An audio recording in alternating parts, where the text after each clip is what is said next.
Kids love earning badges to show they've done something new, taken a risk, or learned a valuable skill. Many parents remember proudly displaying badges on their Scout uniforms. But what does it mean to get a badge in the 21st century? On this episode of IQ's Smart Parent, we'll introduce you to digital badges and find out how this innovative new tool is inspiring children to learn new skills.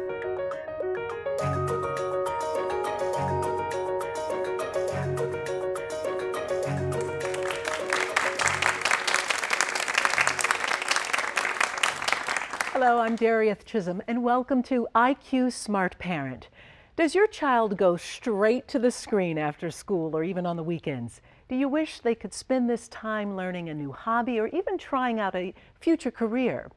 A new concept called digital badging might be just the right solution. Over the next half hour, we'll find out what this is and how kids and young adults can learn all kinds of new skills while earning a digital badge. So what is a digital badge? Let's find out. Learning today happens anywhere and everywhere. It happens in the classroom, on the job, in the community, and online. We can no longer think of learning in one way. Today's social and economic challenges require learning that engages students, keeps pace with technological change, teaches 21st century skills, and provides meaningful assessments of our learning. How do we recognize and value the way we learn today? What if we used badges? What is a badge? A badge is an online representation of a skill or achievement you've earned. They've been used in gaming and online spaces to motivate behavior, recognize achievement, and establish credibility. What if we used badges for learning? Badges could be created and issued by anyone: schools, online spaces, cultural and civic institutions, community and professional organizations, to represent a limitless set of skills, achievements, and knowledge. Badges could be earned by anyone completing programs or projects or demonstrating specific knowledge, skills, and abilities. Badges could be shared on websites or blogs, social media profiles, online portfolios, and resumes, leading to real opportunities like connecting with potential collaborators, earning school credit, or getting a job. But in order to give badges wide credibility and acceptance, a robust badge ecosystem needs to be developed. Much work has already been done in critical areas. Mozilla's Open Badges infrastructure provides the software and open technical standard for everyone to earn, issue, and display badges across various contexts. A growing community of badge experts has developed various models of badge systems for anyone to use and adapt. Significant research has been done to provide a base of evidence about the potential of badges. A campaign is underway enlisting employers, colleges and universities, urban school districts, and after-school programs to expand demand for and supply of badging opportunities. The promise is to ensure that badges give everyone recognition for the learning that happens anywhere and lets them share it in the places that matter. So what do badges mean for learning? Badges recognize learning as a lifelong pursuit. For youth, badges let us see that learning goes beyond classrooms. Skills like creativity and collaboration and passionate interests become as visible as subjects like math and science. Badges show our learning as more than a collection of test scores and grades, but as learning pathways rich with detail and information. This empowers students to guide their own learning, teachers to better engage students, and colleges to expand their admissions process. Badges continue into adulthood, recognizing the learning that happens in various jobs and in personal and professional development opportunities. Badges capture knowledge, skills, and accomplishments not found on resumes. This helps workers transfer learning across different industries, and employers find the unique talents and skill sets in demand. Badges cultivate critical values needed in learning today. They make learning more open, democratic, and transparent. They cultivate deeper and connected learning, where learning happens through sharing. They make learning more adaptable to change and open to innovation. Openness, sharing, innovation. These are the values needed in learning today. Our thanks to the MacArthur Foundation for that video. And now I would like for you to meet our first guest. An-Mei Chung is the Senior Director at the Mozilla Foundation and is someone who has spent her career, making sure that children have valuable learning experiences both inside and outside of the school. Welcome to the show. So glad you're here with us today. Thank you for having me.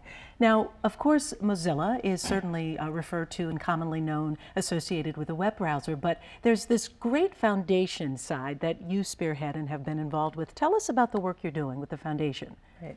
So the Mozilla Foundation is actually a non-public private charity, as is the corporation as well. And so our whole goal and our whole vision for what Mozilla can bring is to create a web literate world where the tools and the resources we develop help people become adapt to the digital age that we work in.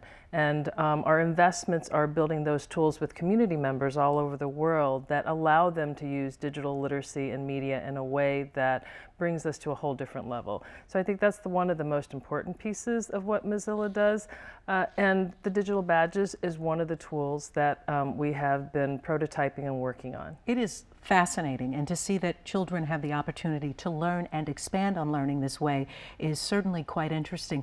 And if we think about digital badging, perhaps we can liken it to earning a Girl Scout or Boy Scout badge. Most of us grew up doing that, and so this gives us the opportunity to really connect with that. But long term, what are some of the initiatives or things that we'll likely see happening throughout websites and as this continues to evolve? Right. So I think one of the basic things about badges is that Mozilla and MacArthur actually partnered on this initiative early on because they wanted to figure out a way of capturing those skills and achievements and those opportunities that aren't being captured by traditional means, and that it had the opportunity to really capture so much of the learning that kids are doing those out of school times. Kids are usually only in school about 20% of the time, but in the other 80% of the time they're doing so many more things, and how to capture that. So the idea was to develop badges to be able to do that. And what we found out very quickly was not only was there interest in young people capturing those skills based on their interests, but that the adults were interested in it because adults also wanted to capture their interests, particularly if they were mid-career or they're learning and do things on their own without taking courses. So we've got kids using this, adults obviously, teachers, parents, people in the community, but who recognizes them? Right. So that's one of the beauties of badges. So one of the things that is the difference between, say, a scouting badge and what we call a digital badge is that digital badges allow for evidence to be behind the badge and that they're transferable and shareable across the digital space. So if you peel open that beautiful cover that's usually on them that really attracts people to the badges, what you see is that whole set of criteria and evidence that allows someone who's looking at the badges as a user to say, that person has that set of skills, or I know that person comes with a whole set of things that I did not know that they were had the capacity of. For kids who are earning these badges, oftentimes these badges allow them to explore things they might not have otherwise. So there's this pathway that can be created where kids can be motivated by learning something that may interest them. So they may be interested in becoming a rock star, for example. And when they start exploring that space, they realize that there are actually a lot of other careers involved in being a rock star, from being the engineer to being the set producer, etc. And it just unlocks all these opportunities and careers that actually are more realistic than possible than they may have thought otherwise. And that's interesting because we can go from technology to becoming a rock star to learning sciences and really being able to apply this, utilizing this badge network and platform. Absolutely, and that's one of the beauties of it. Another beauty, and that I certainly see as we become, this global community, that it really allows cities to connect, communities across the country and even the world to connect. And most recently, through this summer of learning, you were able to partner with cities like Chicago, Pittsburgh, Dallas. It's really opening up the framework. So last summer, Chicago, the mayor of Chicago, Rahm Emanuel, said, I want to find a way to galvanize the many initiatives that are happening in our summer programming and figure out how to keep kids from that summer drop-off that people talk about a lot in terms of schooling. And partnered with the MacArthur Foundation and with Mozilla to create and pilot a set of badges in that community. And they got over 100 organizations within the city of Chicago that were providing programs from the museums to the libraries to other cultural institutions and after-school programs, and created a whole set of what they called STEAM badges. And kids could earn these STEAM badges. My son earned one. He took a hip-hop class that he'd never taken before, and he got to earn a badge because he participated and could demonstrate that he actually could do hip-hop.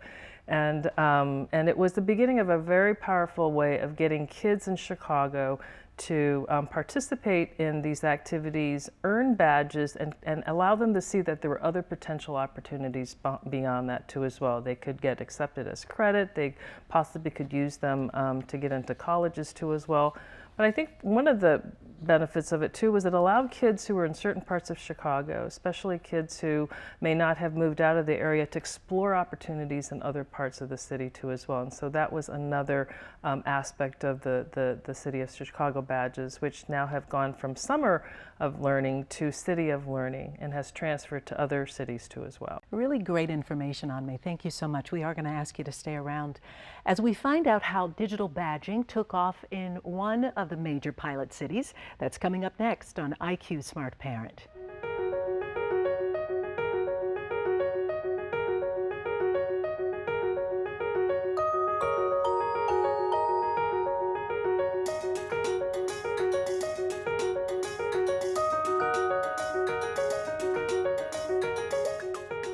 Welcome back. Joining me now are Kathy Lewis-Long and Khalif Ali of the Sprout Fund, a nonprofit organization focused on kids' creativity and community engagement. Kathy is the executive director, Khalif is the program manager for digital badging, and the two of you have certainly been big proponents of digital badging here in Pittsburgh.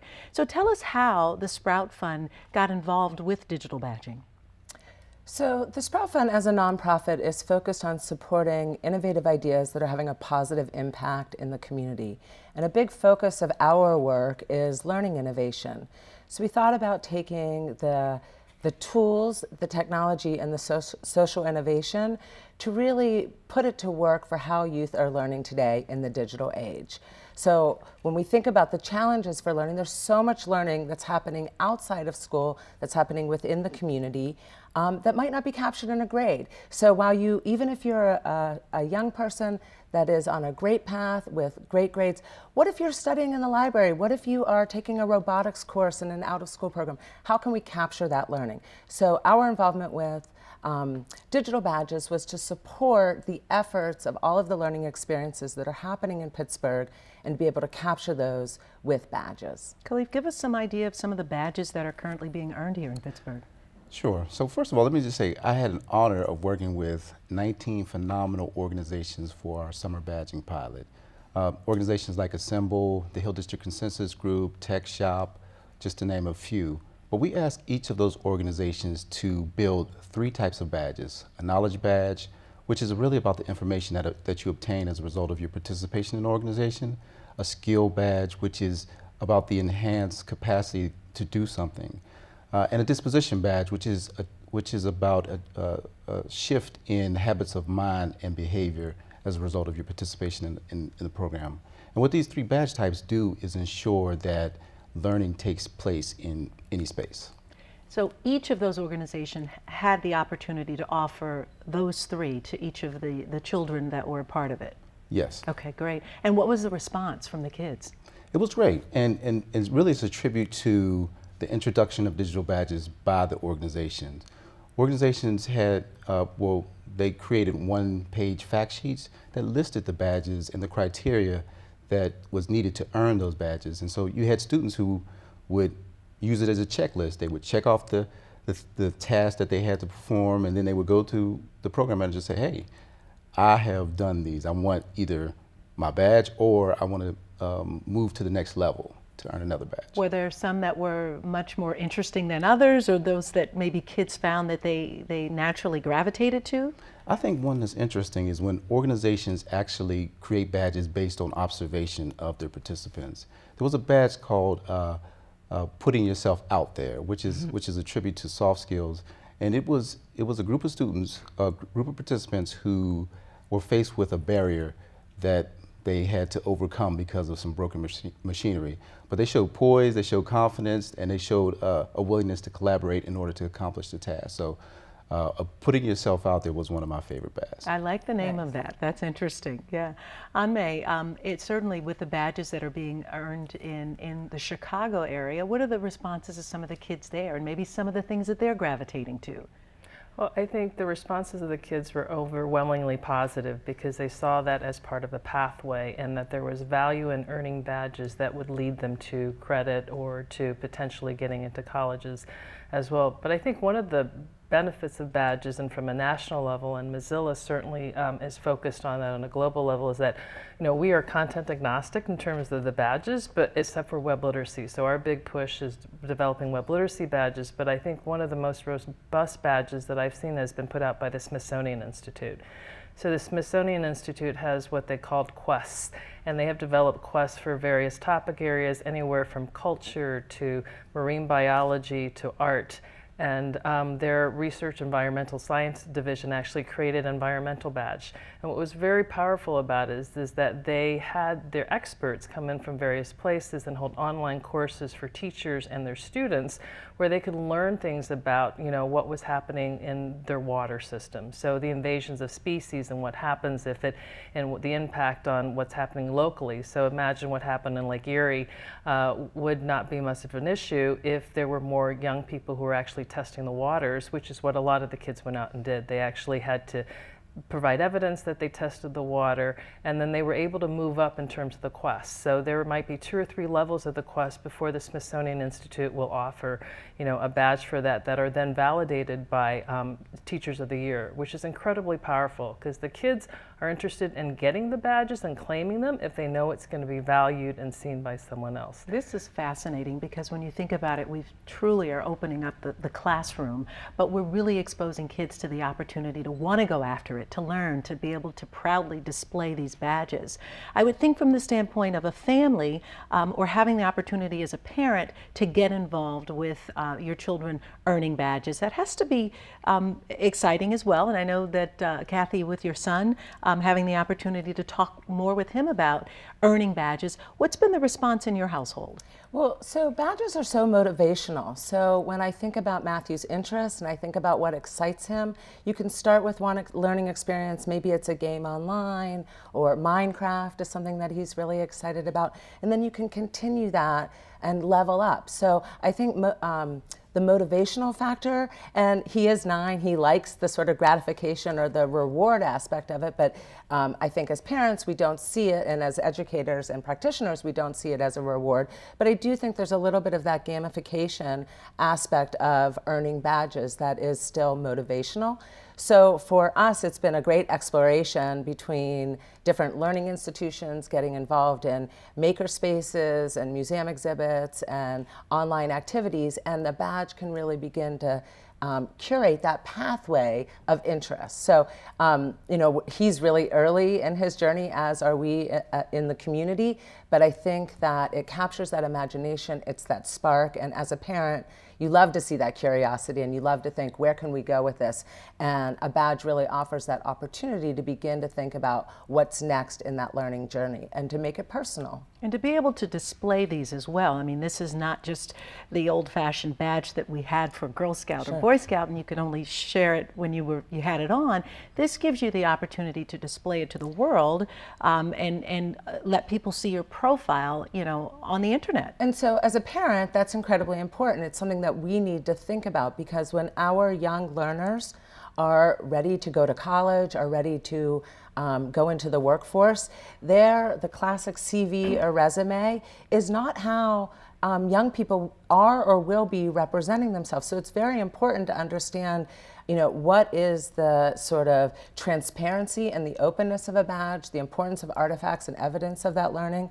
And our current assessment framework of a grade or a standardized test is very opaque. My B might not be the same as your B, but if we both got a coding badge, you can click into that badge and verify it, understand what were the skills, the knowledge, the disposition, and then see evidence of that learning.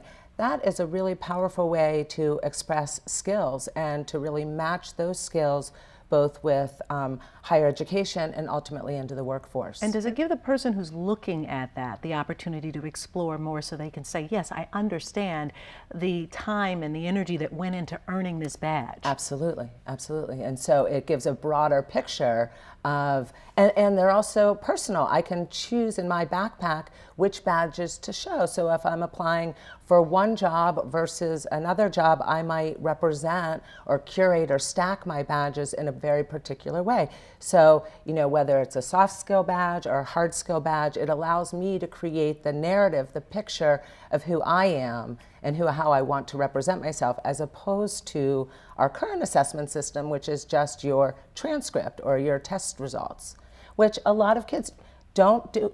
Might be brilliant coders or paleontologists or whatever they're doing at the science center on the weekend. They can't represent that in their current scorecard.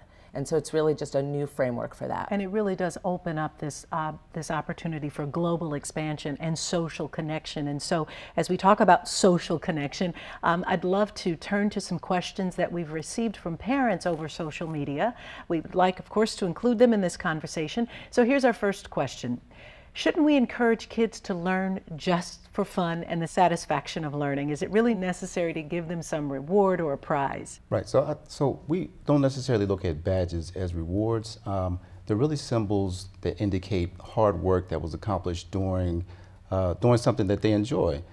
These summer programs weren't mandatory. People weren't, these kids chose to join these programs, and as a result, they were able to have a sense of accomplishment because they received something that acknowledged a particular skill and competency that they were able to acquire. And when we think about it, yeah, we've had all of this time where kids have learned in the classroom and felt as though they've gotten the stamp of approval with a grade. So this just helps to expose them and open up, you know, even more. I think it has actually a great value of connection, because I think that's what the beauty of badges is. It's not getting badges for the sake of getting badges, but it's actually helping people, young people, be able to demonstrate and illustrate the things that they're good at. And it's a way of connecting them across different fields. And a lot of the companies and organizations that I've been talking to are really excited about these badges because it will allow them to see this granularity and this detail about a soft skill or a hard skill of a young person that they may not have been able to pick up otherwise. And we know that, you know, young people live within a community context. We all do. And learning isn't the job of one institution. It doesn't stop at 3 o'clock. There's incredible learning that's happening throughout the community. So when we think about badging as an opportunity to harness all of those assets and to get the community at large contributing to that journey and to that learning pathway, to excite that imagination of a young person and then be able to carry it forward, it's a very powerful way to think about how to really motivate our children to learning is cool, and how can you go further and faster with that work. Let's take another Facebook question now. Who determines the criteria for earning a badge? We talked a little bit about that earlier, but let's dive deep into that. Great, so we looked at this, Sprout Fund looked at this as an opportunity for community involvement. So we've been able to convene through our working group process, local subject matter experts, teachers, program managers, and other professionals who would help us to develop a criteria for issuing badges from a particular field. So this is a work in progress, but this is definitely something that's coming about with a good amount of community involvement. But what's exciting about it is if you think about sharing and getting consensus and agreement around the skills and the competencies and the dispositions, and you think about children learn very differently. So Khalif's child may learn better in school and mine may learn better at the Boys and Girls Club, but if they can share that, you know, these were the skills that were learned for that badge and these are the shared rubrics of assessment, then all of a sudden the learning that currently is happening in an out-of-school setting that is not able to be captured can be captured in a badge. All right, I'm going to give you all this opportunity. It's going to be quick, but because this is so fascinating, share with me very quickly, if you had the opportunity to earn a badge, what would it be? And you do have the opportunity, but what badge would you Yeah, choose? so I mean, if I had to think about the way my life is today, I would say I would want the super scheduler badge for my family, right? And because I spend so much time and I can probably maneuver more Gmail calendars than most people can. I think in the future, when I think about, you know, the kinds of skills that I would like to get in terms of, you know, having been an artist, I would like to earn some badges in those areas that, you know, sort of represents the things that I really am interested in doing. Wonderful. So when I think about it, you know, grades did not reflect well in math or geography. And when I learn alongside my child and I'm following along the learning in math, and I'd like to take the track for the math and geography badges. Great. I think I would do better in badges than I did in grades. And Khalif, you get to tell us in one word, what's your badge? A hypnotized badge to help people see the benefits and potential of digital badges. I love that. That's great. He wins. Yeah, he does. That's the most interesting. Digital badging, of course, is a great way for kids to use technology and 21st century media to explore new passions and interests. It's also a way for them to document their accomplishments online. By connecting what they learn in school to real-world projects and skills, kids begin to develop clear pathways to their unique futures. As parents, we can help guide them on their own path by finding supportive social systems, technology, and organizations that reinforce learning in this digital age. For more information and to continue the conversation, visit our website at iqsmartparent.org and visit our Facebook, Twitter, and Pinterest pages for parent tips and much more. And you can tell us about your digital badge story. Thanks so much for joining us. We'll see you next time.